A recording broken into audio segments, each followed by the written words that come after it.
नमस्कार दोस्तों। बहुत वक्त लगा इस वीडियो के लिए खुद को तैयार करने में। 1 घंटे तक मैं सोचता रहा, हिम्मत नहीं हो रही थी कि मैं अपनी बात कैसे शुरू करूं, क्योंकि जो वीडियो अभी मैंने देखा है और जिसका जिक्र मैं करने वाला हूं, वैसा वीडियो पिछले 50 दिनों के लॉकडाउन के दौरान उतना त्रासद, उतना परेशान करने वाला, उतना विचलित करने वाला मैंने नहीं देखा। हालांकि हादसे, दुर्घटनाएं और परेशानियां बहुत देखी, लेकिन इस वीडियो में क्या है ऐसा? महाराष्ट्र से ट्रक से चला मजदूरों का जत्था, जिसमें महिलाएं भी थी, बच्चे भी थे, पुरुष भी थे। मध्य प्रदेश में सागर छतरपुर के पास वो ट्रक पलट गई। 6 मजदूरों की या 6 लोगों की मौत हो गई, उसमें महिलाएं भी हैं। और जो वीडियो दिख रहा है,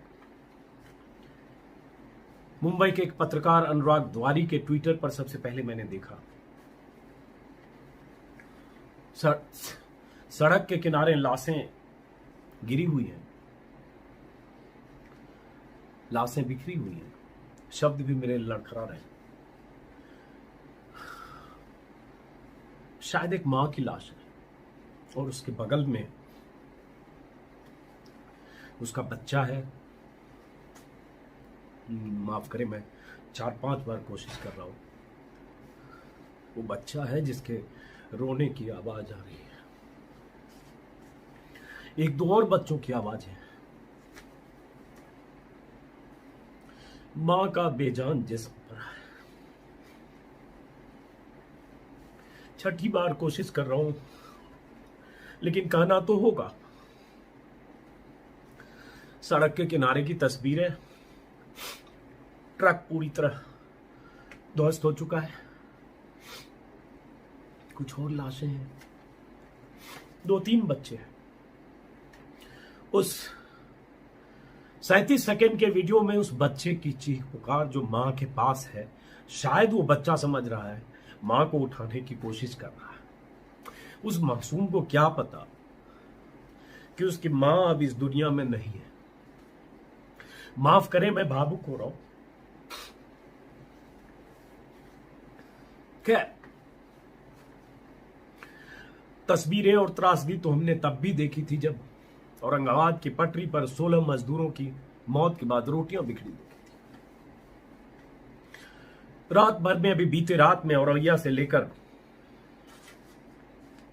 देश के अलग अलग हिस्सों में हादसों की कई तस्वीरें आई। औरैया में भी 24 मजदूर मर गए और अलग अलग जगहों की रात के हादसे की तस्वीरें सब भूल गया, लॉस्ट हो गया सब, जब से इस वीडियो को मैंने देखा। और बार बार देख भी रहा हूं। हम सब अभिशप्त हैं ये देखने को।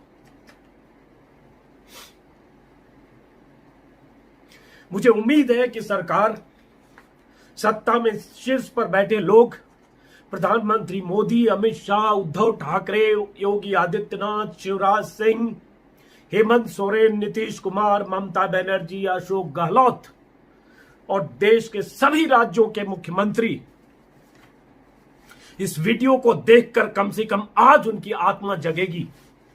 उनके भीतर का पिता, उनके भीतर का भाई, उनके भीतर का इंसान, उनके भीतर का नागरिक सब पैदा होगा, जगेगा और कहेगा कि इसे रोकना बहुत जरूरी है।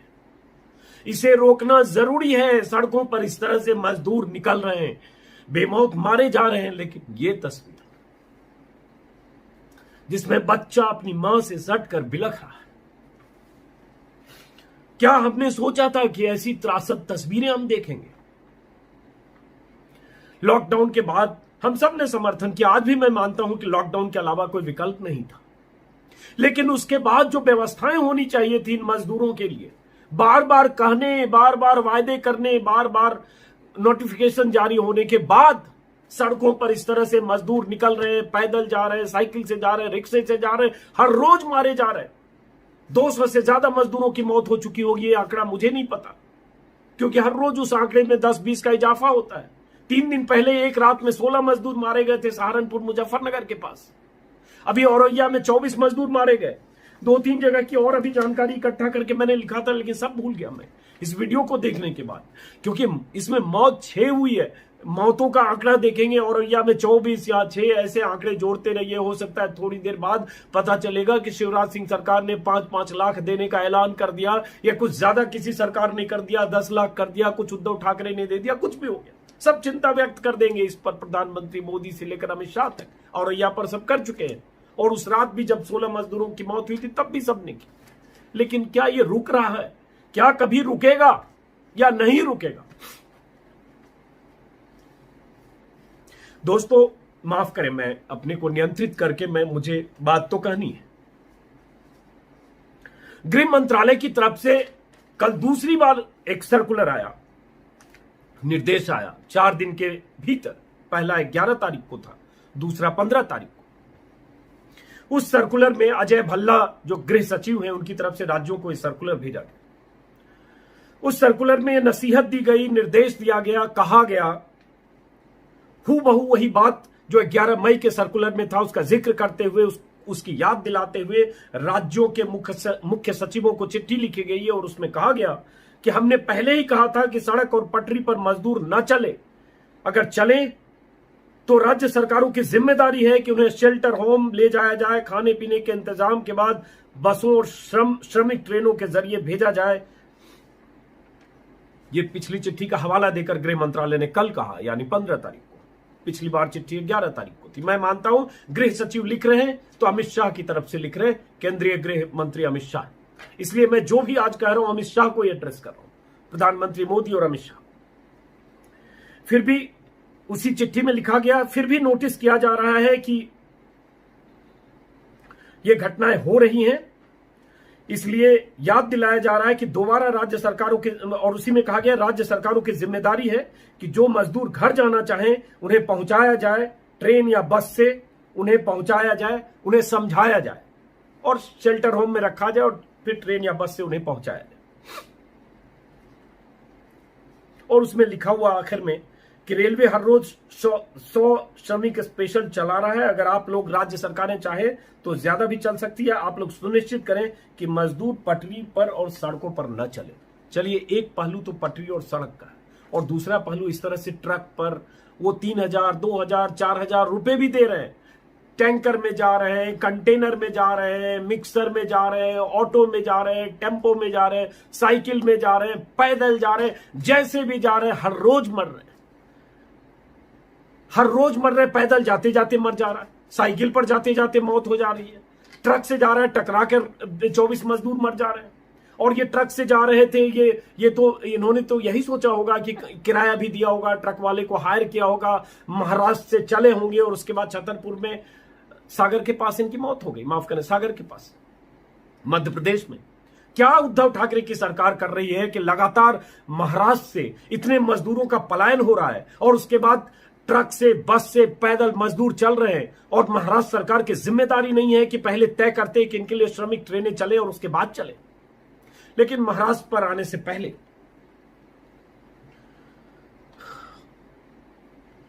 सारी सरकारों की सामूहिक जिम्मेदारी की बात करते हुए गृह मंत्रालय के जो ऑर्डर है उस पर मैं भटक गया हूं, माफ करेंगे आप। कोशिश करूंगा कि किसी ढंग से इस वीडियो को पूरा करूं। गृह मंत्रालय के सर्कुलर का क्या किसी राज्य सरकार के लिए कोई मायने नहीं है? गृह मंत्रालय के निर्देशों का क्या किसी राज्य सरकार के लिए कोई मायने नहीं है? और क्या राज्य सरकारों की खुद की जिम्मेदारी नहीं है कि वहां लोग मजदूर, पहले तो भूख की समस्या, एक वक्त का खाना मिल रहा है, कहीं नहीं मिल रहा है, कहीं परेशान है, और उसके बाद इस तरह से वो जा रहे हैं और मारे जा रहे हैं। क्या किसी की कोई जिम्मेदारी नहीं है? इसको आगे बढ़ाते हैं और तथ्यों के तौर पर आपको बताता हूं, क्योंकि मैं भी कुछ तैयारी कर रहा था, कुछ 1-2 लोगों को बोलकर मैंने कुछ वीडियो शूट करवाए थे, ताकि आज मैं देखना चाहता था कि क्या गृह मंत्रालय के इस आदेश के बाद भी मजदूर, दूसरे आदेश के बाद भी क्या मजदूर सड़कों पर वैसे ही चल रहे हैं? क्या सड़कों पर पैदल चल रहे हैं? क्या उनके लिए इंतजाम किए जा रहे हैं? इसलिए मैंने भी कुछ शूट करवाया। और मैं चाह रहा था वही कहानी, वही जो मैंने देखा या हमारे रिपोर्टर ने देखा, माफ करें, वो मैं आपको बताता, जो हमारे सहयोगी पत्रकार ने देखा। लेकिन उसके बीच में ये वीडियो आ गया जो मुझे विचलित कर गया, पूरा सिंक मेरा आउट हो गया। खैर, तो गृह मंत्रालय का यह आदेश, निर्देश, उसके बाद मैंने सुना योगी आदित्यनाथ को, कुछ वीडियो मैं अब दिखाने वाला हूं, और आप देखिए कि एक हादसा हुआ है, औरैया में भी हुआ और अलग अलग जगहों पर हादसे हुए हैं रात में ही। हो सकता है रात भर के आंकड़े अगर देखें तो 40 मजदूरों की मौत हो चुकी होगी। लेकिन आपको बताने जा रहा हूं वीडियो के जरिए कि अभी भी वो ऐसा ही हो रहा है। और योगी आदित्यनाथ जी, अमित शाह जी, मोदी जी और सारे राज्यों के मुख्यमंत्री जी, शिवराज सिंह चौहान जी, खट्टर जी, नीतीश जी, हेमंत सोरेन जी, अभी भी आप लोग नहीं जगे। और जगने का मतलब ये नहीं कि हमने कर दिया और कर रहे हैं। अगर आप उस तरह से मुस्तैदी से आपने काम नहीं किया तो हो सकता है ये आंकड़ा, एक स्थिति ऐसी आ जाए कि जितने लोग कोरोना से मरे उससे ज्यादा सड़कों पर मर जाए, बिलखते हुए मर जाए, भूखों मर जाए। उसके बाद कहते रहिएगा, दुनिया को बताते रहिएगा कि हमारे यहां कोरोना से इतने मरे और भूख और सड़कों पर हादसों में इतने मरे।